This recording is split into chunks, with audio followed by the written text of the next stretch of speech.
এদিকে হালি শহরের চৌমাথা উদ্ধার আগ্নেয়াস্ত্র। কাচরাপাড়া পুরো চেয়ারম্যানের ঘনিষ্ঠ ধৃত তৃণমূল নেতা কমল অধিকারীকে নিয়ে তল্লাশি। পুনর্নির্মাণে নিয়ে গিয়ে 5টি আগ্নেয়াস্ত্র উদ্ধার বীজপুর থানার পুলিশে। ডিটেল নেব অনন্তর কাছ থেকে। অনন্ত, দেখো, এই অজয় মালিককে পুলিশ বেশ কিছুদিন ধরে খুঁজছিল। 23শে জুন তাকে গ্রেপ্তার করে।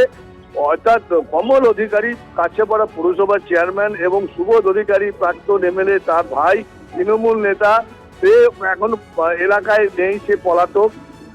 এবার তাকে খুঁজতে গিয়ে অজয় মালিককে গ্রেপ্তার করে। অজয় মালিককে কালকে রিকনস্ট্রাকশনে এনে হালিশহর পাঁচপাতা মোড় থেকে 5খানা ফায়ার আর্মস পায়। তার মধ্যে রয়েছে পাইপগান, তার মধ্যে রয়েছে 7mm পিস্তল, 9mm পিস্তলও। এবং আর কোথায় কোথায় সে আর্মস অস্ত্র লুকিয়ে রেখেছিল, কি কারণে এই অস্ত্রগুলো মজুদ ছিল, সেগুলোই পুলিশ তদন্ত শুরু করেছে, বীজপুর থানার পুলিশ।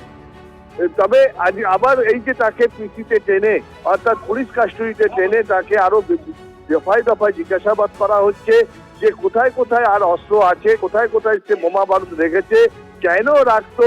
মূলত কমল অধিকারীর কিন্তু সাথে ছিল, ছায়াসঙ্গী ছিল। টোটাল কমল অধিকারীর সাথেই তার সঙ্গে সঙ্গে যোগাযোগ ছিল। কমল অধিকারী তাকে দিয়েই সব কাজ করাতো বলে এলাকার মানুষ জানাচ্ছে। ধন্যবাদ।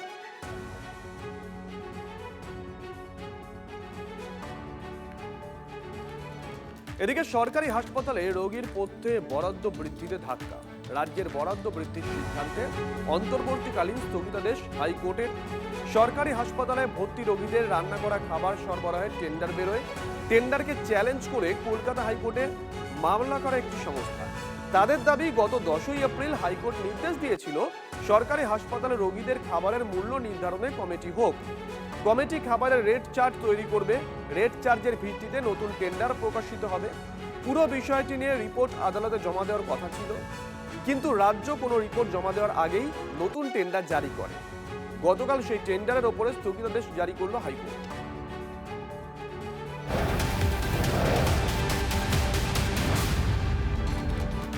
আর এরই মধ্যে যে খবর পাচ্ছি আমরা, 15টি পুরসভা এক্সিকিউটিভ অফিসার নিয়োগ।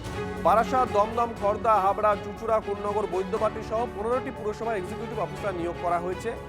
একাধিক পুর বোর্ডে ভাঙন, চেয়ারম্যান, জনপ্রতিনিধিদের পদত্যাগের জেরে অচলাবস্থা পুরসভাগুলোতে। অচলাবস্থা কাটাতে উদ্যোগী রাজ্য সরকার। সাধারণ মানুষ যাতে পুরো পরিষেবা থেকে বঞ্চিত না হন, তার জন্য এক্সিকিউটিভ অফিসার নিয়োগ করল নবান্ন।